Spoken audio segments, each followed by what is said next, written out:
On the coldest night she had ever known, when the howling of wolves echoed louder than her own heartbeat, a lonely girl made a choice that would change her fate forever. She stepped into the darkness to save a dying stranger, never knowing that the man she rescued would one day place a ring on her finger, silence an entire town, and teach her that love sometimes arrives dressed as danger. Stay with this story until the end, because what happened after that night will redefine what you believe about destiny. The snow was relentless, a white curtain that swallowed the world. For Elara, living on the edge of the forgotten woods, the world was already small.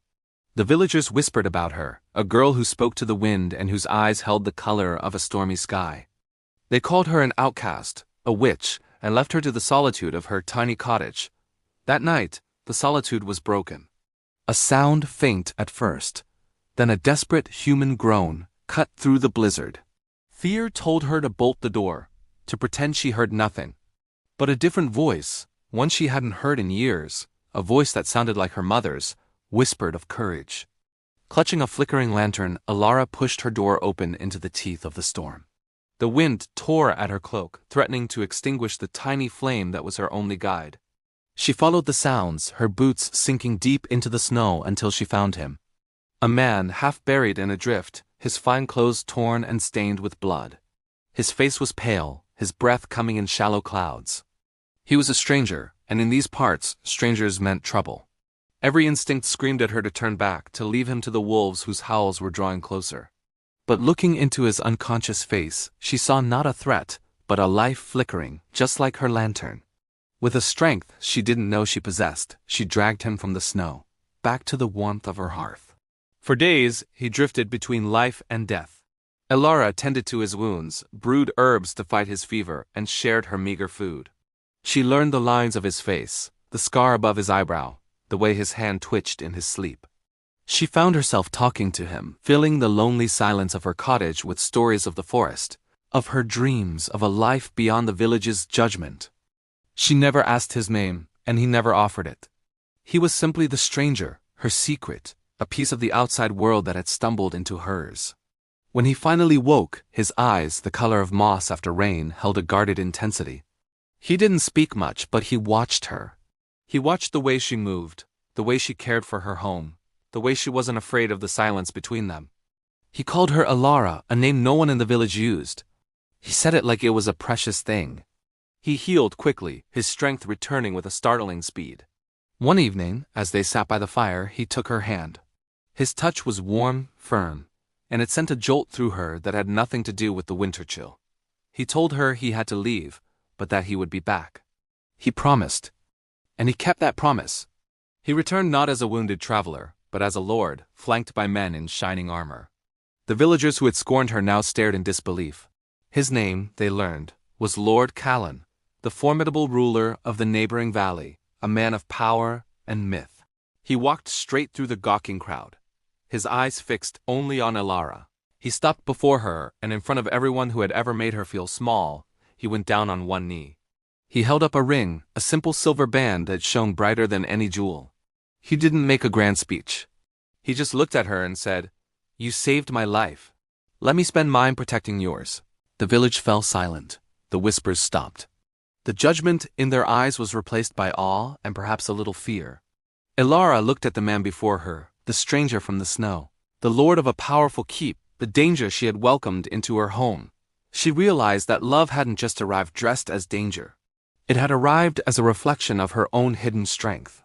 By saving him, she had, in a way, saved herself. She had proven that kindness is a courage all its own, that a single choice can rewrite a destiny. And as he slipped the ring onto her finger, she knew her world was no longer small. It was as vast and full of possibility as the love she had found in the heart of a storm. This story isn't just about a girl and a lord. It's about the incredible power we all have to change our own narrative. It's a reminder that the greatest risks often lead to the greatest rewards, and that sometimes the person you are destined to be is waiting for you on the other side of fear. What we believe is our fate is often just the story we've been told. The real story is the one we choose to write for ourselves. Eliza lived on the edge of the world, or at least that's how it felt. Her small cabin stood alone, far beyond the last fence of the valley, where the road thinned into a dirt track and the track disappeared into the snow. No one ever visited. No one ever stayed. and no one ever asked how she was doing. She had learned early on that silence could be both a punishment and a companion. After her parents died during a brutal winter years ago, the town had slowly erased her from its memory. They had whispered sympathy at first, then excuses, and eventually nothing at all. The world moved on, but Eliza stayed behind. Her days blurred into a cycle of chores, fetching water before dawn, chopping wood until her hands cracked and bled, stitching old clothes because new ones were never coming. The nights were always worse. Nights were long, cold, and filled with thoughts she tried desperately to keep at bay. She spoke to no one except the wind that slipped through the cracks in the walls and the fire that answered back with sparks and crackles. Yet, despite the loneliness that seemed carved into her very bones, Elisa had something incredibly rare. She had compassion. That night, a storm arrived without any warning. Snow fell heavy and fast, swallowing the moon, muting the stars, and turning the entire world into a white, silent prison. Elisa had just bolted her door when she heard it. A sound. It wasn't the wind. It wasn't an animal cry she recognized. It was a man's voice, weak, broken, fading into the howl of the storm. Her first instinct was fear. Wolves had been circling the valley for weeks. People spoke of them in hushed, nervous tones at the market, warning their children not to wander, warning travelers not to stop for any reason. Sensible people stayed inside. And Eliza was a sensible person, but she was also alone. And loneliness sharpens the ears in ways that comfort never can. She unbolted the door. The cold slapped her face like a harsh warning, but she stepped outside anyway, wrapping her thin shawl tighter as the sound reached her, again closer now. Pain lived in that sound. Real, undeniable pain. The kind that doesn't lie. She followed it, past the familiar tree line, her heart racing, her breath burning in her chest. That was when she saw him. A cowboy lay collapsed in the snow, his coat torn, dark blood staining the white ground beneath him. His horse was gone. His rifle lay several feet away, useless in the deep powder. And around him, circling slowly, patiently, were the wolves. 5 of them. Their eyes glowed in the darkness with a chilling hunger. Not desperation, calculation. Elisa froze. Every sensible thought in her mind screamed at her to run. This was not her fight. This was not her fate. She was small, she was unarmed, she was forgotten. No one in the world would blame her for leaving. No one would even know. But then the man lifted his head, just slightly. Their eyes met across the snowy expanse. In his gaze wasn't fear, but resignation. The quiet, profound acceptance of someone who had already said goodbye to life. In that instant, something inside Eliza broke open. She didn't think, she didn't plan, she just acted. She grabbed a burning branch from the small torch she had carried for light and ran directly toward the wolves, shouting, screaming, swinging the flame wildly in the air. The wolves hesitated just for a moment, but a moment was all she needed. She stood between them and the fallen man, her heart pounding so hard she thought it might betray her and burst from her chest. The wolves retreated slowly, their forms melting back into the shadows of the trees, their howls echoing like a dark promise on the wind. Silence fell, heavy and absolute. Elisa collapsed beside the cowboy, trembling, hot tears freezing on her cheeks. He was alive, but barely. His breathing was shallow, his skin as cold as the ice beneath him. "Don't die," she whispered, though she didn't know why she said it. "Please don't." She dragged him, inch by painstaking inch, through the deep snow, using a reserve of strength she never knew she possessed. By the time she finally reached her cabin, her arms burned with fire and her legs shook uncontrollably. But she didn't stop. She couldn't stop. That night, Eliza saved a life. She had no idea that in doing so, she had just changed her own forever. As the fire crackled and danced in the hearth and the storm raged on outside, the cowboy stirred. His voice was barely audible, a faint murmur in the quiet room. "Why?" he managed to ask. Elisa looked at the stranger lying in her home, at the blood on her floor, at the life she had risked for someone she didn't even know. And for the first time in years, she answered with complete honesty. "Because no one came when I needed saving," she said softly. "And I couldn't let that happen to you." She didn't know his name. She didn't know his past. She had no way of knowing that this man, broken, hunted, and nearly lost to the wilderness, would one day stand before the entire town and proudly call her his wife. But destiny had already begun its work. And the wolves were only the beginning. For 2 days the cowboy didn't wake. Eliza barely slept. She fed the fire constantly, the flames a flickering sentry against the encroaching dark. She changed the blood-soaked claws on his wounds, her hands steady even as her heart hammered. She whispered prayers she hadn't spoken since she was a child, the words foreign on her tongue but heavy with desperate hope. Each ragged breath he took felt like a victory, like time she had stolen from the clutches of death. Every time his chest rose, a wave of relief so powerful it scared her would wash over her. On the third morning he opened his eyes. At first, he just stared at the rough-hewn ceiling of her cabin, confusion clouding his gaze. He tried to sit up, a flicker of strength followed by a groan of defeat. He fell back, his body refusing to obey. "Easy," Eliza said, rushing to his side, a bowl of broth in her hands. "Your body's not ready." His eyes finally found her. They focused, truly looked at her, and she braced herself for the inevitable questions. For suspicion, for the fear she was so used to seeing in the eyes of strangers. Instead, his voice came out, a rough, stunned whisper. "You're real." She almost smiled. It was a foreign feeling. "My name is Eliza," she said quietly, her voice soft. "You were attacked. Wolves." He swallowed hard. The movement, a visible effort. Memory was returning in jagged pieces. "I remember? Darkness and fire." "That was me," she said, her gaze steady. "I scared them off." A long moment of silence stretched between them, filled only by the crackle of the fire. Then, with a will that seemed to defy his injuries, he pushed himself slightly upright, his arms trembling. He did something no one had done to Eliza in years. He bowed his head. "I owe you my life." His name was Caleb Hart. He didn't tell her much else at first. Only that he'd been traveling alone when the storm hit, that his horse had panicked and thrown him. He was injured and lost when the wolves found him. His words were careful, chosen with precision. Guarded. Eliza didn't press for more. She understood guardedness. It was a language she spoke fluently. Days bled into weeks. Caleb healed slowly, stubbornly. Eliza watched him relearn strength, one painful step at a time. First, just standing on his own 2 feet.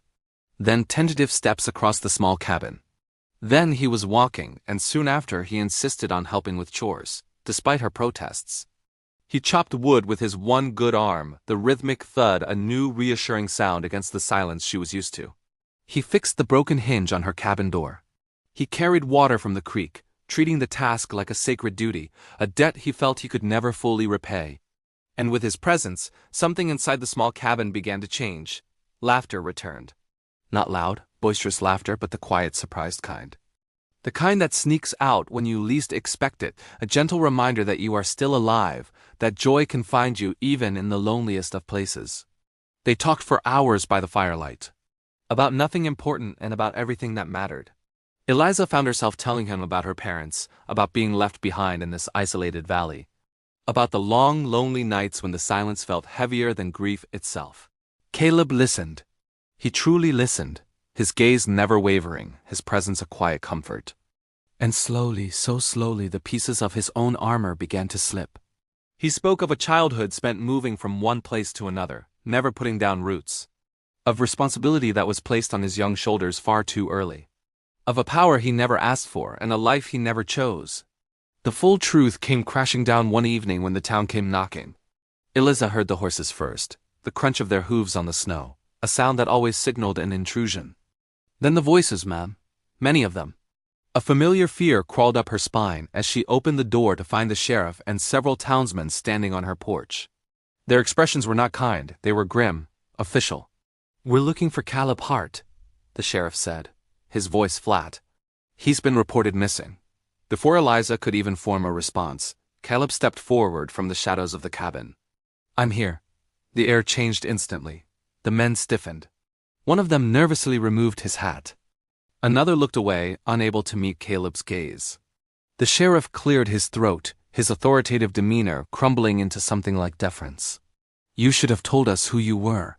Eliza turned to Caleb, a knot of confusion twisting in her chest. She looked from the bowing townsman to the man she had nursed back to health, the man she had shared quiet laughter with. "Who are you?" she whispered, the question barely audible. Caleb exhaled a long, slow breath. His eyes met hers, full of a regret she didn't understand. The man this valley belongs to. The truth fell between them, heavy and suffocating. Caleb Hart was not just a drifter, not just a cowboy. He was the owner of half the surrounding land, the silent force behind the entire region. A man of immense wealth, influence, and quiet authority. The kind of man towns bowed to but never truly knew. After the men left, their apologies and offers of help ringing hollow in the cold air, Eliza couldn't meet his eyes. The cabin, once a sanctuary, now felt like a cage. "You should go," she said finally, her voice flat, devoid of emotion. "Your world isn't here." Caleb's voice was steady, firm. "This is the only place I've ever felt human." But his words couldn't stop the fear that had taken root in Eliza's heart.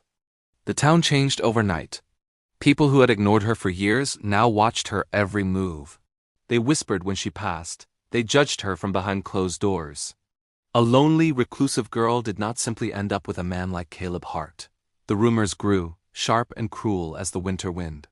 They said she'd planned it all, that she'd trapped him, that she'd used his weakness, his isolation to steal a wealthy man's heart.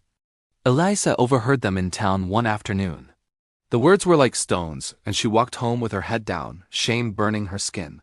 That night she told Caleb to leave. She couldn't hold back the tears this time. They broke free, hot and painful. "You deserve someone better," she choked out. "Someone the world won't question." Caleb didn't argue. He didn't raise his voice. He simply knelt before her, taking her trembling hands in his. "Do you know why I fell for you, Eliza?" he asked softly, his gaze intense. "Because when death was circling me, when I was nothing but a broken man in the snow, you didn't ask who I was. You didn't ask what I owned. You saw a life, and you chose to save it, even at risk to your own safety." He held her hands tighter. "I will marry you," he said, his voice ringing with conviction. "Not because I owe you a debt, but because I choose you. Today, and every day for the rest of my life." The wedding was small. The town was silent, its people watching from a distance, their whispers finally stifled. But when Caleb placed the simple gold ring on Eliza's finger, something shifted. The rumors lost their power. The judgment fell flat, because real love, true love, does not beg for permission. It simply is. Years later, when people in the valley spoke of Eliza, they no longer called her the lonely woman. They called her brave. And on cold winter nights when the howl of wolves echoed from the distant mountains, Eliza would sit beside her husband in the warm glow of their hearth and smile, knowing that the night she stepped into the darkness didn't take her life. It gave her one. Thank you for watching. If you enjoyed this story, don't forget to like, subscribe, and hit the notification bell for more.